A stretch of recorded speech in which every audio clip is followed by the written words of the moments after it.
అందరికీ నమస్కారం. ఈరోజు ఎన్డీఏ కూటమి ప్రెస్ మీట్లో పాల్గొంటున్నటువంటి తెలుగుదేశం అధికార ప్రతినిధి గారు శ్రీ సయ్యద్ రఫీ గారు, అలాగే భారతీయ జనతా పార్టీ అధికార ప్రతినిధి గారు అయినటువంటి పాతూరి నాగభూషణం గారు, మరియు నేను Shivashankar Rao, general secretary of the Janasena party. ముఖ్యంగా 3 అంశాల మీద మాట్లాడతాం. ఈ రాష్ట్రంలో జరుగుతున్నటువంటి ఇసుక అక్రమాల త్రవ్వకాల మీద మిత్రులు పాతూరి నాగభూషణం గారు మాట్లాడతారు. అలాగే శాండల్వుడ్ స్మగ్లింగ్ కానీ అది ఎంత తీవ్రతగా ఉందనేది మిత్రులు సయ్యద్ రఫీ గారు మాట్లాడతారు. అలాగే ఈ రాష్ట్రంలో ప్రస్తుతం యథేచ్ఛగా జరుగుతున్నటువంటి ఈ మైనింగ్ అక్రమాలు ఇప్పుడు నేను మాట్లాడబోతున్నాను. ఈ రాష్ట్రంలో ఈ ప్రభుత్వం అధికారంలోకి వచ్చినప్పటి నుంచి మైనింగ్ అక్రమాలు పరాకాష్ఠకు చేరాయి. అంటే వీళ్ళ వ్యూహాలు ఎలా ఉన్నాయనంటే, మైనింగ్ ఎగ్జిస్టింగ్ ఎవరైతే ప్రస్తుతం ఉన్నటువంటి క్వారీ ఓనర్లు కానీ మైనింగ్ లీజుదారులు కానీ బెదిరించడం, వాళ్ళ మీద పెనాల్టీలు విపరీతంగా షోకాజ్ నోటీసులు ఇచ్చి టెర్రరైజ్ చేయడం, అందులో వైసీపీకి అనుకూలమైన వాళ్ళని పార్ట్నర్లుగా చేర్పించడం, ఇది ఒక ఎత్తు. రెండవ స్ట్రాటజీ ఫాలో అవుతుంది ఏమిటి అని అంటే, మైన్స్ అనేకమైనటువంటి గవర్నమెంట్ ల్యాండ్స్లో,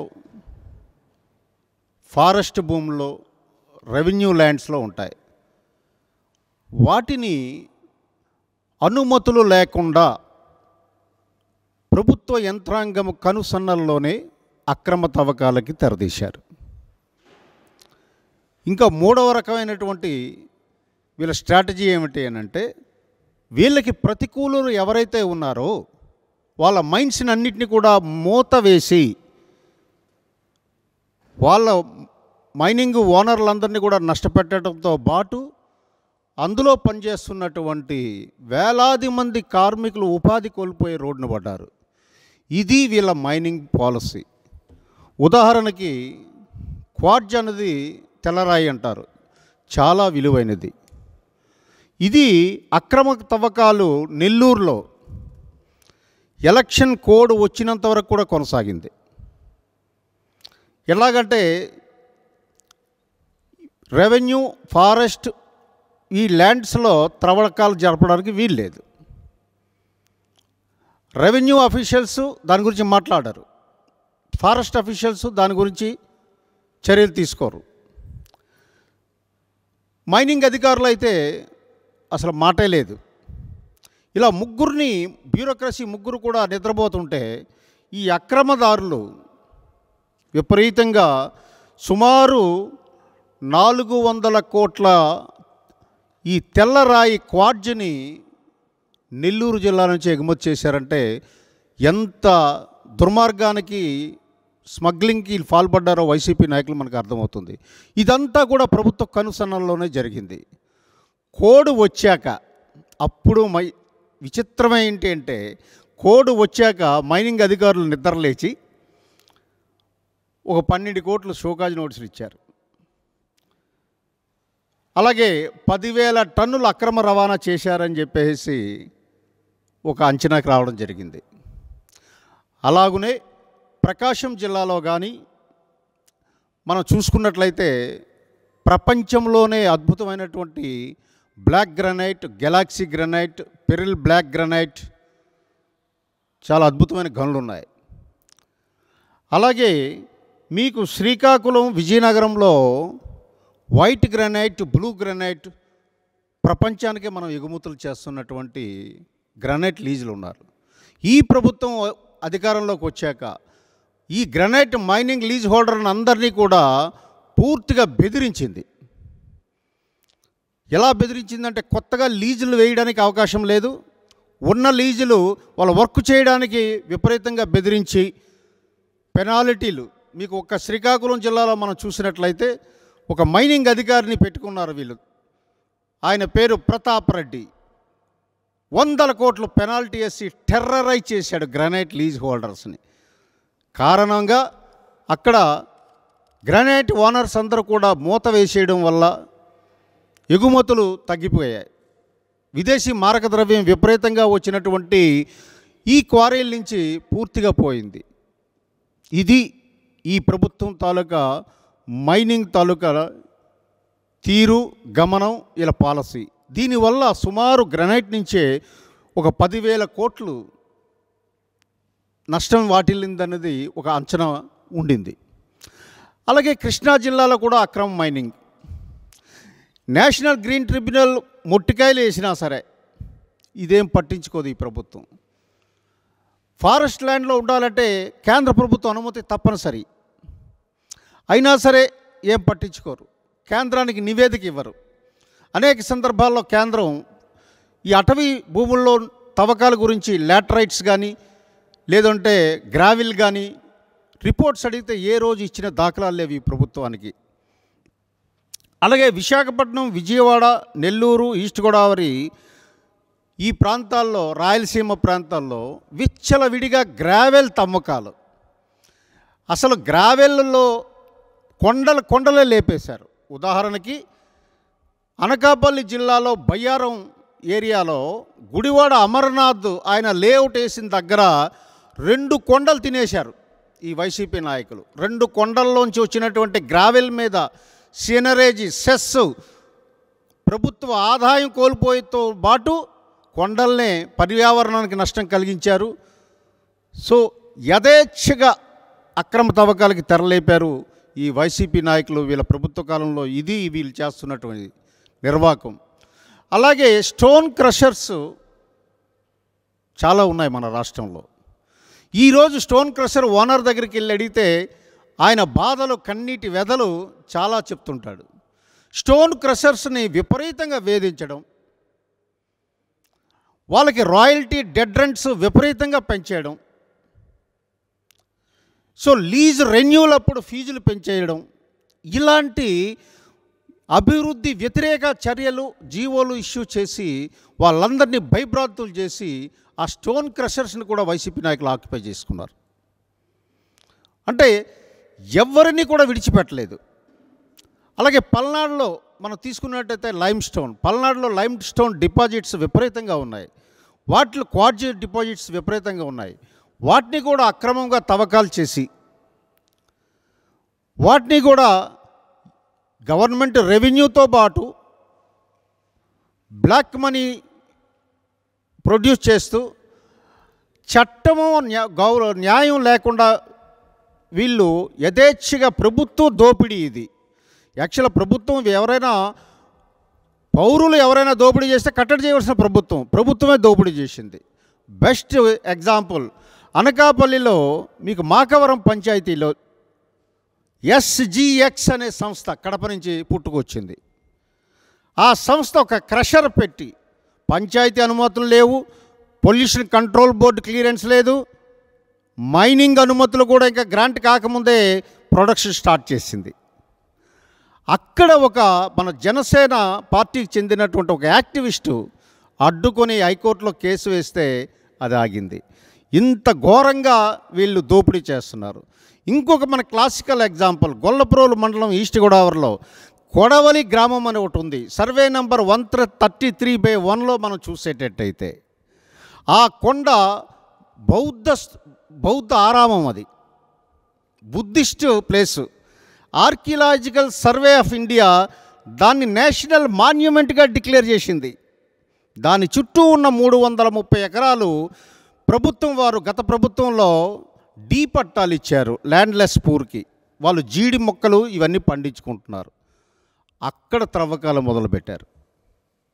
అంటే ఏది వీళ్ళకి అనర్హం కాదు. ఎక్కడ దొరికితే అక్కడ గ్రావెల్ కానీ, క్వార్జ్ కానీ, లైమ్ స్టోన్ కానీ, గ్రనైట్ కానీ, ఏ మినరల్ ఎక్కడ దొరికినా మీకు థోరియం మినరల్ కానీ, మాంజైట్ మినరల్ కానీ, బీచ్ శాండ్స్ కానీ, ఈ ప్రభుత్వం ఖనిజాలలో మంచి రుచిమరిగిన ప్రభుత్వం కాబట్టి ఈ రకంగా చేస్తుంది. దీనిని ఎన్డీఏ కూటమి అధికారంలో వచ్చిన వెంటనే ఖచ్చితంగా ఎదుర్కొంటాం. దీని మీద విచారణ జరిపి బాధ్యుల మీద చర్యలు తీసుకుంటామని తెలియజేసుకుంటున్నాను. Thank you. మన రాష్ట్రంలో చిత్తూరు జిల్లా శేషాచలం అడవుల్లో దొరికేటువంటి ఎర్రచందనాన్ని ఏ రకంగా కొల్లగొట్టుతున్నారు అనే అంశం మీద నేను మాట్లాడతాను. ఈ ప్రభుత్వం అధికారంలోకి వచ్చిందా, ఈ 4.5 ఏళ్లలో జగన్మోహన్ రెడ్డి ఈ రాష్ట్రంలో ఉన్నటువంటి వనరులన్నింటినీ కూడా ఒక ప్రణాళికాబద్ధంగా దోచుకోవటానికి ఎక్కడికక్కడ ఆయన మనుషులను పెట్టుకున్నాడు. మైనింగ్లో కొంతమందిని, ఇసుకలో కొంతమందిని, ఎర్రచందనంలో కొంతమందిని.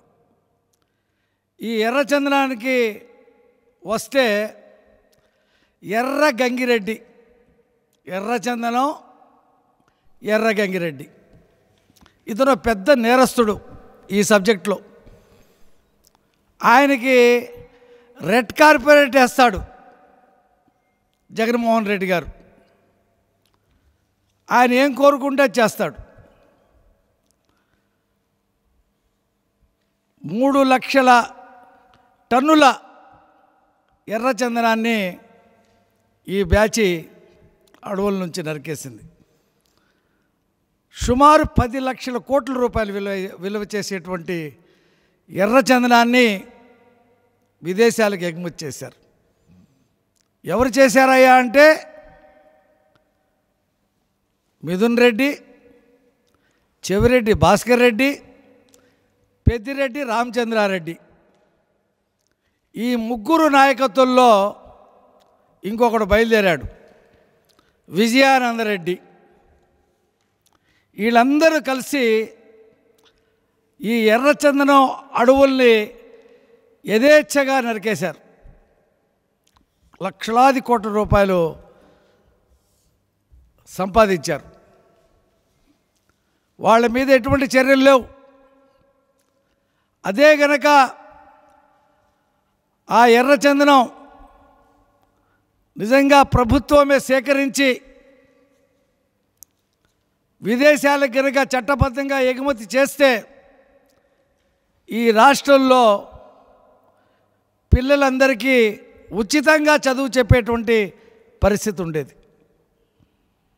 రాష్ట్ర ప్రభుత్వమే కొన్ని పరిశ్రమలు పెట్టేటువంటి పరిస్థితి వచ్చేది.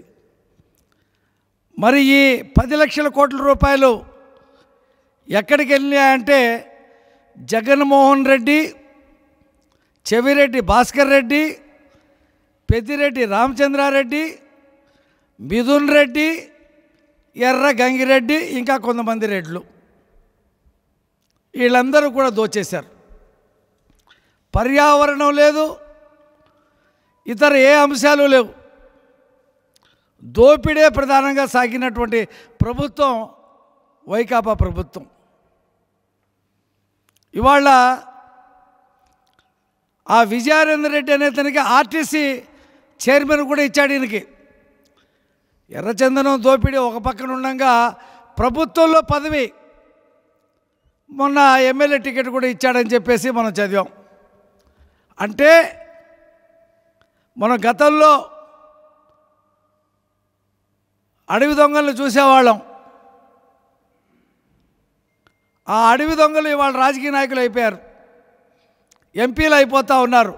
అడవుల్ని నడుక్కొని డబ్బు సంపాదించే వాళ్ళు ఎంపీలు, ఎమ్మెల్యేలు అయిపోతూ ఉన్నారు. ఇవాళ డిమాండ్ చేస్తూ ఉన్నాం మేము, నువ్వు ఇచ్చినటువంటి ఎర్రచందనం దొంగకి ఎమ్మెల్యే టికెట్ ఇచ్చి నువ్వు అక్కడికి వెళ్ళి ఏం చెప్తావు, అతను చాలా సౌమ్యుడు, చాలా మంచివాడని చెప్పి ప్రచారం చేస్తావు. వాళ్ళు సౌమ్యులే, నువ్వు పెద్ద గజ దొంగ కదా. దొంగలతో తిరిగేవాడెవరు? గజ దొంగ నాయకుడు. ప్రజల దృష్టిలో వాళ్ళు అడవి దొంగలు, ఎర్రచందనం దొంగలు, ఇసుక దొంగలు, మైనింగ్ దొంగలు. దొంగల మయం ఈ వైసీపీ పార్టీ. ఇప్పటికే 5 సంవత్సరాలు ఈ దోపిడీ నుంచి మనం దోపిడీ బారిన పడ్డాం. ఈ వచ్చే ఎన్నికల్లో వీళ్ళని గనక ఓడించకపోతే ఆ దోపిడీ దొంగల ముఠాలు రకరకాల రూపాంతరాలు చెంది మన ఇళ్ళు కూడా కొల్లగొట్టేటువంటి పరిస్థితి ఉంది. నేను ఛాలెంజ్ చేసి అడుగుతూ ఉన్నాను వైసీపీ నాయకుల్ని, మేము ఆరోపిస్తున్నట్టుగా ఈ 10 లక్షల కోట్ల రూపాయలు విలువ చేసే 3 లక్షల టన్నుల ఎర్రచందనం అడవుల నుంచి వెళ్ళిందా లేదా? దానికి మీరేం జవాబు చెప్తారు? అవునని చెప్తారా, కాదని చెప్తారా? దొంగవాడి చేతికి తాళాలు ఇస్తే ఏమవుతుంది? అలాగే అడవి దొంగల చేతికి ఎర్రచందనం అడవి కాపలా కాస్తే ఏమవుతుంది? ఇందా మా నాగభూషణం గారు చెప్తా ఉన్నారు, కాంతారావు గారు అని చెప్పేసి ఒక అధికారి ఉన్నప్పుడు కాస్త ఎర్రచందనం దొంగలు అదుపులో ఉన్నారు. ఆయన అక్కడి నుండి తీసేసిన తర్వాత యథేచ్ఛగా నరుక్కుంటూ పోతూ ఉన్నారు. వీరప్పన్ ఉండేవాడు తమిళనాడు కర్ణాటక బార్డర్లో, ఇంత గుబురు మీసాలు పెట్టుకొని అక్కడ మొత్తం శాండల్వుడ్ గంధపు చెట్లు మొత్తం నరికేశాడు, అమ్మేశాడు. అతను ఒక్కడే కాదు, అతని వెనుక పెద్ద ముఠా రాజకీయ నాయకులు ఉన్నారు కాబట్టే చేయగలిగాడు. అలాంటి వీరప్పన్లు ఈ ఆంధ్రప్రదేశ్లో డజన్ల కొద్ది ఉన్నారు. అప్పుడు వీరప్పన్ ఒకడే ఉండేవాడు అక్కడ. ఇప్పుడు అనేక మంది వీరప్పన్లు తయారయ్యారు ఈ జగన్మోహన్ రెడ్డి పరిపాలనలో. ఈ వీరప్పన్ల నుంచి ఈ రాష్ట్రాన్ని కాపాడాలా. రేపు 13వ తారీఖు ఎన్నికలు వస్తూ ఉన్నాయి. ఈ ఎన్నికల్లో కనుక ఈ వీరప్పల్ని ఓడించకపోతే మన ఆస్తులు కూడా మిగలవు. దొంగలకు దొంగ జగన్మోహన్ రెడ్డి. తండ్రి హయాంలో 1,00,000 కోట్లు, ఈ ప్రభుత్వంలో 5 లక్షల కోట్ల రూపాయలు సంపాదించాడు. డబ్బు వెదజల్లి గెలవాలని చెప్పి ప్రయత్నం చేస్తూ ఉన్నాడు. అధికారులు కొనేశాడు, ఇప్పుడు ప్రజలు కొనే పనిలో ఉన్నాడు ఇప్పుడు. కాబట్టి ఈ ప్రకృతి సంపదల్ని మనం పరిరక్షించుకోవాలంటే కూటమి అభ్యర్థులు గెలవాలా, కూటమి ప్రభుత్వం రావాలా. ఈ కూటమి ప్రభుత్వం ఏర్పడిన తర్వాత ఈ ఎర్రచందనాన్ని ఎవరైతే దొంగలించారో, ఎవరైతే అమ్ముకున్నారో, ఎవరైతే నరుక్కున్నారో వాళ్ళందరి దగ్గర నుండి శిక్షించి కక్కిచ్చి శిక్షిస్తామని చెప్పి తెలియజేస్తూ ఇంతటితో ముగిస్తున్నాను. ఇప్పుడు బీజేపీ ఉపాధ్యక్షులు అధికార ప్రతినిధి పాతూరు నాగభూషణ్ గారు మాట్లాడతారు.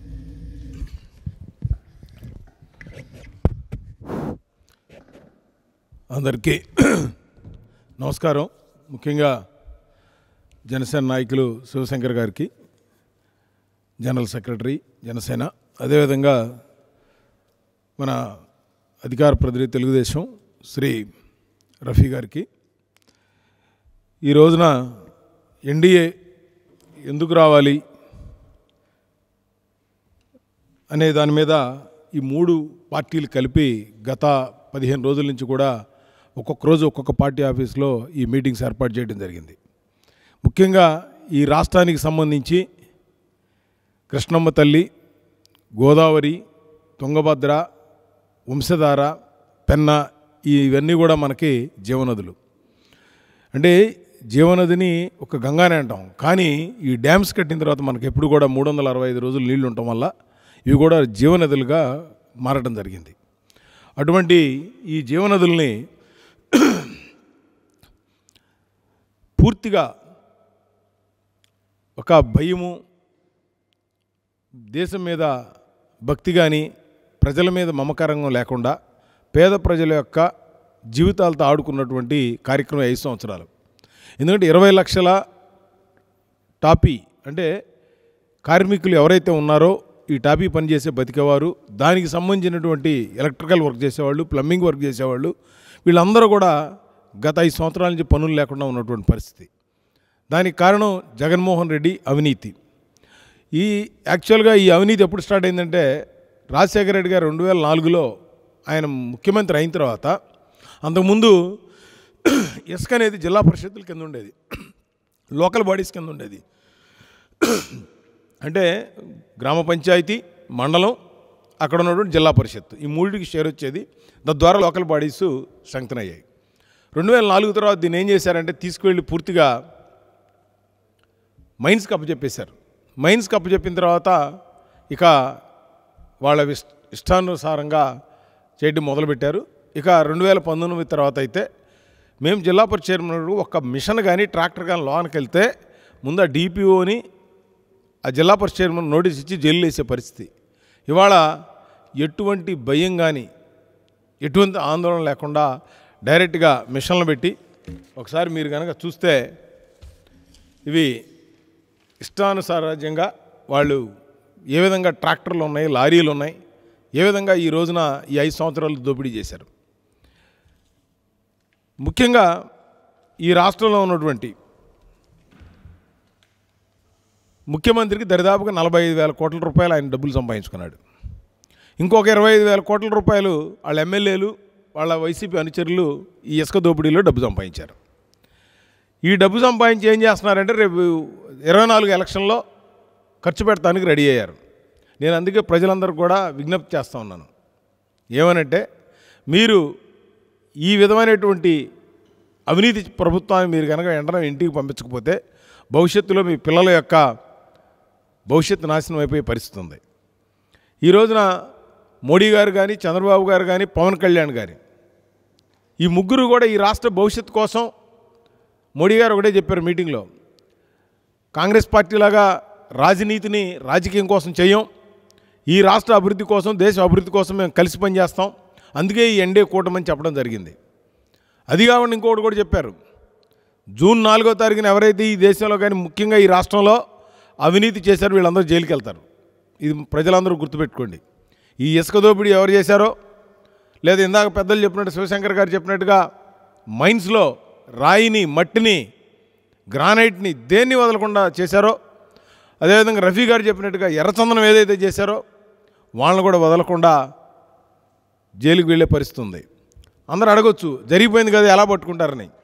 దీనికంతా టెక్నాలజీ వచ్చింది. ఈ రోజున మా గూగుల్ మ్యాప్స్లో గత 4-5 సంవత్సరాల నుంచి కూడా ఎక్కడెక్కడ ఎన్ని గుట్టలు పెట్టారు, ఎక్కడెక్కడ ఎంత డెప్త్ తోవారు మొత్తం డేటా ఉంది. అదేవిధంగా ఎన్ని లారీలు ఆ శాండ్ క్వారీ నుంచి, సపోజ్ ఇక్కడ తాడేపల్లి దగ్గర, లేదా పిడుగురాళ్ళ దగ్గర, లేదా గోదావరి దగ్గర, రాజమండ్రి దగ్గర తీసిన రోజుకి ఎన్ని లారీలు వెళ్తున్నాయో జీపీఎస్లో మొత్తం డేటా ఉంది. వాళ్ళ రోజు ఎన్ని లారీలు వెళ్తున్నాయనేది మూమెంట్ మొత్తం డేటా ఉంది. వాళ్ళ మొత్తం వీళ్ళందరూ కూడా ఈ 3, ఎందుకంటే మనం పంచభూతాలు గాలి, నీరు, భూమి, ఆకాశం, అగ్ని, వీళ్ళు దేన్ని వదల్లా నీరుని అమ్మేశారు. వాళ్ళ కృష్ణానదిలో మీరు కనుక చూస్తే వాళ్ళ రైతులకు నీళ్లు తాగడానికి చెంబులు, బిందెలు పట్టుకొని తిరుగుతూ ఉన్నారు. కారణం నీరన్నీ కూడా కరెంటు కోసం వదిలేశారు. అదేవిధంగా ఇసుకని తీయటం వల్ల ఎన్నిసార్లు నేషనల్ గ్రీన్ ట్రిబ్యునల్ 18 కోట్ల రూపాయలు పెద్దిరెడ్డి గారి కాన్స్టిట్యున్సీలో ఆయనకి చివాట్లు పెట్టి పెనాల్టీ వేసినా కూడా ఎక్కడ కూడా భయపడినటువంటి పరిస్థితి.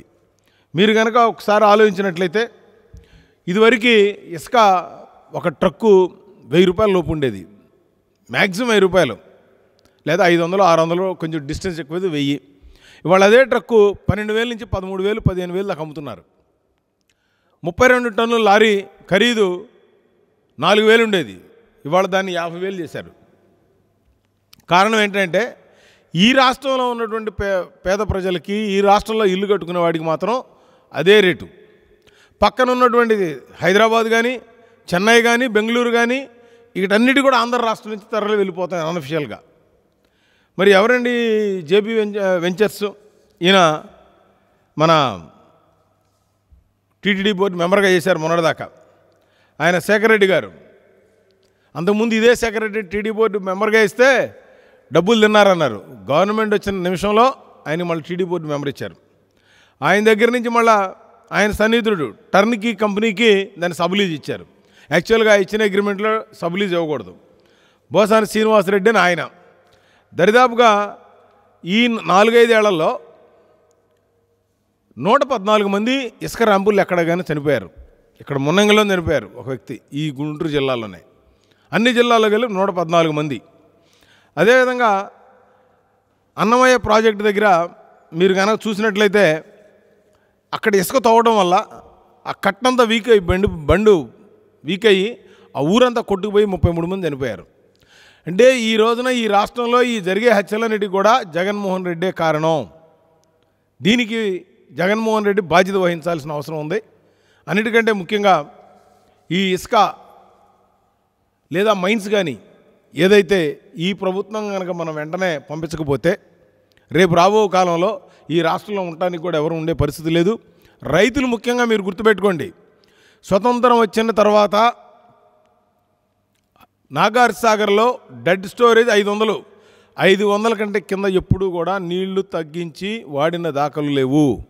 ఎందుకు 500 మీటర్ల కంటే 500 అడుగుల కంటే కిందకు తగ్గించారంటే సమ్మర్లో ఆ హీట్కి డ్యాము క్రాక్లు వస్తుంది కాబట్టి దాన్ని మనం జాగ్రత్తగా చూసుకోవాలని చెప్పి ఇప్పుడు ఆ డెడ్ స్టోరేజ్ మెయింటైన్ చేస్తారు కూల్ అవ్వడానికి. కానీ ఈ రోజున తాగడానికి కూడా లేవు. ప్రకాశం జిల్లాలో ఒక కాలువకైతే తవ్విన తర్వాత ఒక్కసారి కూడా నీళ్లు వదలకున్నటువంటి కాలువ ఏదైనా ఉందంటే ప్రకాశం జిల్లాలో ఉంది. ఇవాళ అక్కడ ఉన్నటువంటి చెరువులేవి నింపల. మామూలుగా అయితే సమ్మర్ వస్తుందనగానే ప్రతి పొలిటికల్ లీడర్ కూడా అక్కడ ఉన్న ఎమ్మెల్యేలు కానీ సీఎం కానీ ఒక కాన్ఫరెన్స్ పెట్టి, ఒక వీడియో కాన్ఫరెన్స్ ఆడియో కాన్ఫరెన్స్ పెట్టి చెరువులు నింపండి అని చెప్తారు. చెరువులు నింపల. అదేవిధంగా కాలువలు వదల. రైతులకి పొలాలకు నీళ్ళు లేవు, తాగడానికి నీళ్ళు లేవు, పశువులకు లేవు. ఇవాళ కబేళాలకు అమ్ముకుంటున్నారు. ఇవాళ దీనికి కారణం ఈ విచ్చలవిడితనమైనటువంటి ఇసుక తీయటం వల్ల. ఇసుక తీయాలి అంటే నీళ్లుంటే కుదరదు కాబట్టి నీళ్ళని సముద్రంలోకి వదిలేశారు. ఇది ఈ వైసీపీ ప్రభుత్వం యొక్క ఘనకార్యం. కృష్ణానది పక్కన ఉన్నటువంటి ఒడ్డుకు తెచ్చుకున్న పక్కన ఉన్న చిరావూరు పాతూరు గ్రామంలో కూడా 6,000 రూపాయలు పెట్టి ఇసుక కొంటున్నామంటే ఏ విధమైనటువంటి దౌర్భాగ్యం ఉందో మీరు చూడాలి. అందుకనే ఎవరైతే అవినీతి చేశారో మోడీ గారు చెప్పినట్టుగా మరి నీతి నిజాయితీకి మారుపేరు మన పవన్ కళ్యాణ్ గారు. ఆయన కూడా చెప్పారు ఎన్నోసారి ఎవరిని వదలమని. అదేవిధంగా చంద్రబాబు నాయుడు గారు కూడా ఈ రాష్ట్ర అభివృద్ధి కోసం ఈ 3 పార్టీలు కలిసి ఎన్డీఏ కేంద్రంలో రేపు 400 సీట్లు, రాష్ట్రంలో 160 సీట్లు వచ్చిన తర్వాత ఈ రాష్ట్రం యొక్క ముఖ చిత్రమే మారిపోతూ ఉంది. మీరు చూసిన తర్వాత ఇటువంటి బ్రహ్మ విష్ణు మహేశ్వరులు కలిస్తే ఏ విధమైనటువంటి ఒక శక్తి ఏర్పడుతుందో అటువంటి ఈ శక్తి ద్వారా ఇటువంటి అరాచక పాలనకి ఈ యొక్క పంచభూతాలను తిన్నటువంటి ఈ యొక్క జగన్మోహన్ రెడ్డిని ఇంటికి పంపించి వాళ్ళ అనుచరులైనటువంటి మిథున్ రెడ్డి అవ్వచ్చు, పెద్దిరెడ్డి అవ్వచ్చు, వీళ్ళందరూ కూడా డబ్బులు సంపాదించి ఏం చేయాలో తెలియక ఆ డబ్బుల్ని ఎలా ఖర్చు పెట్టాలో కూడా తెలియనటువంటి పరిస్థితులు వాళ్ళు ఉన్నారు. అందుకనే ఈ రోజున మేము ఈ ఎలక్షన్లు ఇంకొక 10 రోజులే ఉన్నాయి. 11వ తారీఖుతో పబ్లిసిటీ అయిపోద్ది. మేము కూడా పెట్టలేము. అందుకని ఈ రోజున మీరు ఎందుకు ఇబ్బంది పడుతున్నారు, మీకు ఎందుకు జీవనోపాధి లేదు. ఇదివరకు ఒక టాపీ మేస్త్రికి 2,000 రూపాయలు ఉండేది. 2014 నుంచి 19 వరకు కూలీ. ఇవాళ 1,000 రూపాయలకు వచ్చింది అది. అదేవిధంగా టాపీ కింద ఉండే అసిస్టెంట్కి 1,000 రూపాయలు ఉండేది, ఇవాళ 500కి వచ్చింది. ఎలక్ట్రికల్ వర్కులకు పని లేదు, బాత్రూములు ఫిట్ చేసే ప్లంబింగ్ వర్కులకు పని లేదు, ఫ్లోరింగ్ వేసే వాళ్ళకి గ్రానైట్ వర్కులకు పని లేదు. ఇక్కడ అన్నీ క్లోజ్ అయిపోయినాయి దుకాణాలన్నీ. మళ్ళీ ఇవన్నీ కూడా బ్రహ్మాండంగా రావాలంటే ఈ 3 పార్టీల ఆవశ్యకత ఉంది. మరి తప్పకుండా మేము చెప్పిన ఈ విషయాలను గుర్తుపెట్టుకొని ప్రజలందరూ కూడా రేపు 13వ తారీఖున మరలా ఈ యొక్క అరాచక అవినీతి దుర్మార్గమైనటువంటి ఈ ప్రభుత్వాన్ని సాగనంపాలని కోరుకుంటూ మేము సెలవు తీసుకుంటున్నాం.